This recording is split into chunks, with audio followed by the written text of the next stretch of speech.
बीते सोमवार को मध्य प्रदेश के ग्वालियर में यानी कि 2 दिन पहले हुए उपद्रव की पूरी कहानी का खुलासा हो गया है। इसकी शुरुआत फूलबाग मैदान के मंच से सांसद, विधायकों सहित अन्य नेताओं के भड़काऊ भाषण से हो गई थी। उपद्रव भड़काने में हरियाणा के सांसद मल्लुक नागर, विधायक सपा अतुल प्रधान, मुरैना से कांग्रेस विधायक राकेश मावई, आजाद समाज पार्टी से राजेंद्र भाटी, साहब सिंह, गुर्जर समाज का नेता रामप्रीत की मुख्य भूमिका रही है।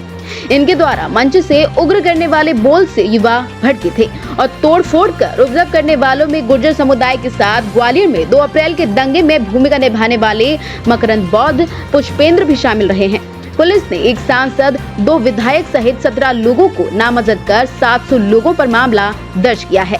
यादव समाज संगठन के राष्ट्रीय अध्यक्ष व ओबीसी महासभा के नेता रूपेश यादव सहित 11 उपद्रवियों को गिरफ्तार कर कोर्ट में पेश किया है, जहां से उन्हें जेल भेज दिया गया है।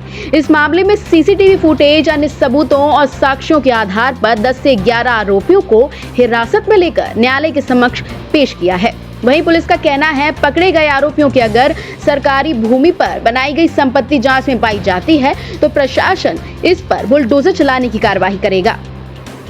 साथ ही 17 लोगों पर 3000 और 5000 रुपए का इनाम घोषित किया गया है।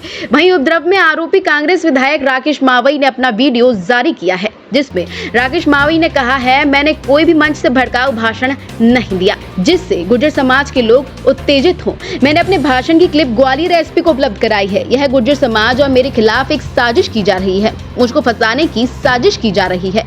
मैं इस पूरे मामले की जांच चाहता हूं। वहीं दूसरी ओर गुर्जर महाकुंभ में उपद्रव मामले में क्षत्रिय समाज के पदाधिकारियों ने एसपी राजेश सिंह चंदेल से मुलाकात की, जिसमें उन्होंने कहा है, जो उपद्रव में नामजद आरोपी हैं उनके खिलाफ राष्ट्रीय सुरक्षा कानून के तहत कार्यवाही की जाएगी। मकान तोड़े जाने की मांग की है। साथ ही शासकीय संपत्ति के नुकसान की भरपाई आरोपियों की संपत्ति से वसूली जाए। ग्वालियर से हर्षवर्धन सिंह की रिपोर्ट। मैं राकेश मावई, विधायक मुरैना। मुझे अभी कुछ चैनलों के माध्यम से ये ज्ञात हुआ है कि कल गुर्जर समाज का जो कार्यक्रम था उसमें भड़काऊ भाषण देने की धारा के तहत मुझ पर और मेरे साथ कुछ जनप्रतिनिधियों पर जो एफआईआर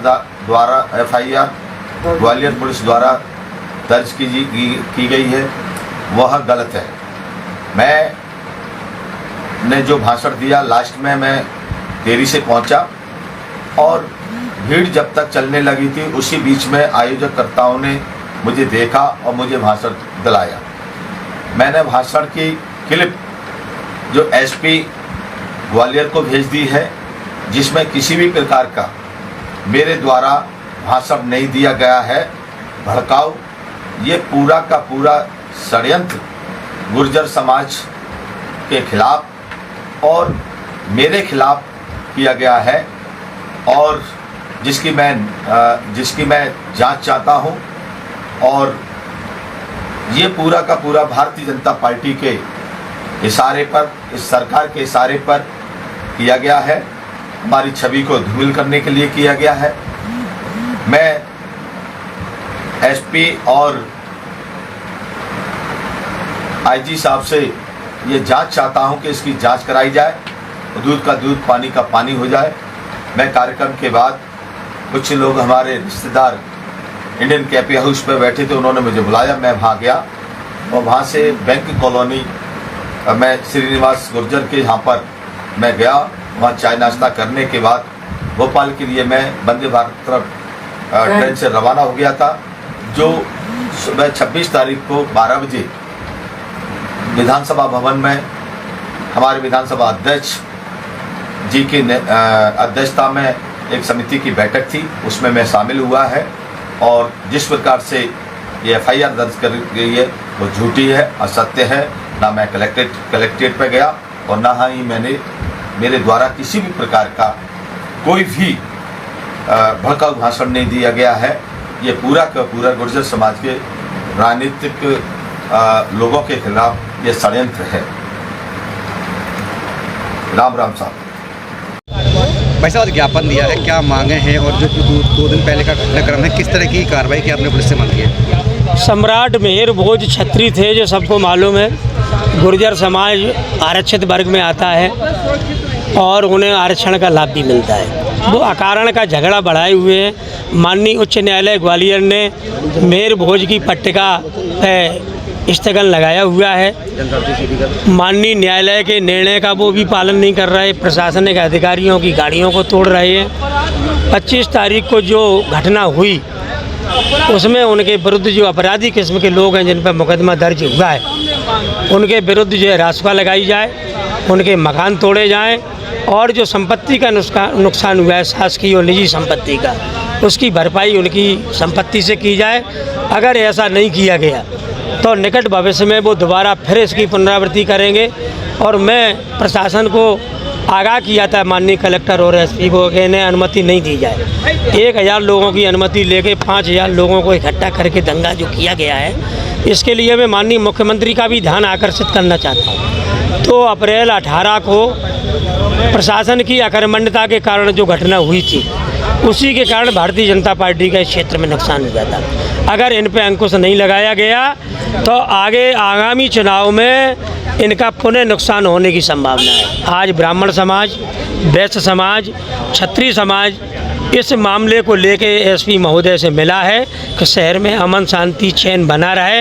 अगर इस दिशा में इनके द्वारा कोई ठोस कार्रवाई नहीं की गई तो 2 तारीख के बाद हम लोगों को भी व्यापक पैमाने पर एक प्रदर्शन करने के लिए बाध्य होना पड़ेगा। Thank you. मंच से क्या उसको लेकर अलग से कोई आवेदन, पुलिस को आवेदन देंगे कार्रवाई करने की? अब उसके लिए हम कोर्ट में एक तो कंटेम्प्ट फाइल करेंगे।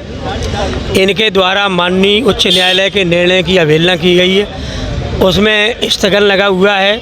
माननीय उच्च न्यायालय के द्वारा पट्टिका ढकी हुई है और ये समाज ऐसा है कि जो माननीय न तो न्यायालय को मानते हैं न अधिकारियों को मानते हैं। मैंने अपनी उम्र में इतने दिन से यहाँ देख रहा हूँ, 62 साल का हो गया, कि कलेक्टर, एसपी और नगर निगम कमिश्नर की गाड़ियों को कलेक्ट्रेट में घुस के ऑफिस में ऐसा उत्पात मचाया गया है जैसा आतंकवादी मचाते हैं। उसके बाद भी प्रशासन क्यों शिथिल पड़ा हुआ है, ये चिंतनीय विषय है। इसी के लिए आज ज्ञापन। आपको लगता है कि 25 तारीख को जो पूरा घटनाक्रम हुआ वो कहीं पुलिस का, प्रशासन का फेलियर है? जिसके पूरा फेल्यूर है। ये कलेक्टर और एसपी की पूरी फेल्यूरनेस है। इनको पूरे आउटपुट थे और इनका जो स्पेशल ब्रांच है, माँ एक इनका थानेदार है, आज नई दुनिया ने छापा भी है, क्या नाम है उसका, नाम ध्यान नहीं आ रहा हमें, उसको पूरी जानकारी थी, लेकिन वो इन लोगों से मिला हुआ है। स्पेशल ब्रांच जो है इनकी, उसमें पदस्थ है, उसने इन्हें जानकारी नहीं दी या इन्हें गुमराह किया गया। क्या नाम है?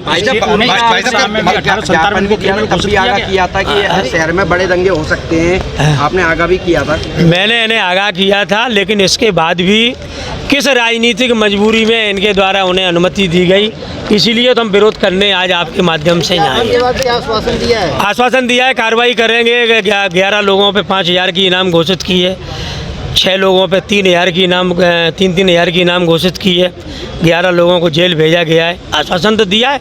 अगर आश्वासन पूरा नहीं होगा तो हम लोग अगले महीने व्यापक प्रदर्शन करेंगे। ये कार्रवाई बता रहे हैं इनाम होना, ये कार्रवाई कैसी लग? आप संतुष्ट इस कार्रवाई से? मैं संतुष्ट नहीं है, इसलिए तो आज आए। अगर संतुष्ट होते तो क्यों आते?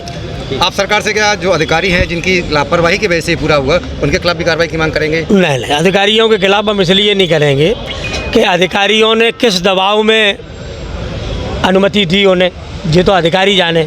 और अधिकारी खुद पिटे, हम तो उनके फेवर में आए कि भाई अधिकारी खुद पिटने की स्थिति में थे, पुलिस वाले पिटे हैं, आपने फ़ोटो छापे हैं। तो अधिकारियों को खुद संज्ञान लेना चाहिए कि ऐसी स्थिति क्यों निर्मित हुई, उन्हें आत्मलोकन करना चाहिए।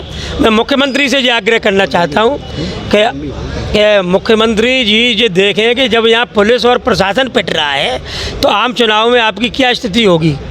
Thank you sir. महामंत्री क्षत्रिय महासभा।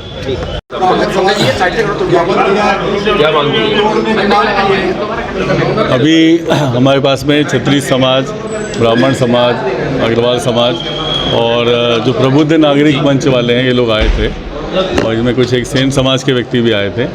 इनका ऐसा कहना था जो भी घटना हुई है जिसमें उपद्रव हुआ है शहर में, उन पे जो अपराधी हैं उन पे सख्त से सख्त कार्रवाई की जाए, और उनका मांग था कि उसमें रास्ता और घर तोड़ने की कार्रवाई भी की जाए। तो हम सबको देख रहे हैं और उसके हिसाब से जो आइडेंटिफाई करके जिनके क्रिमिनल रिकॉर्ड हैं उन पे भी कार्रवाइयाँ करेंगे, और जो कानून के हिसाब से जितनी सख्त कार्रवाई हो सकती है बिल्कुल की जाएगी। उनको भी आश्वस्त किया है, उनसे यही बात की, और उन्हें ज्ञापन इस संबंध में दिया।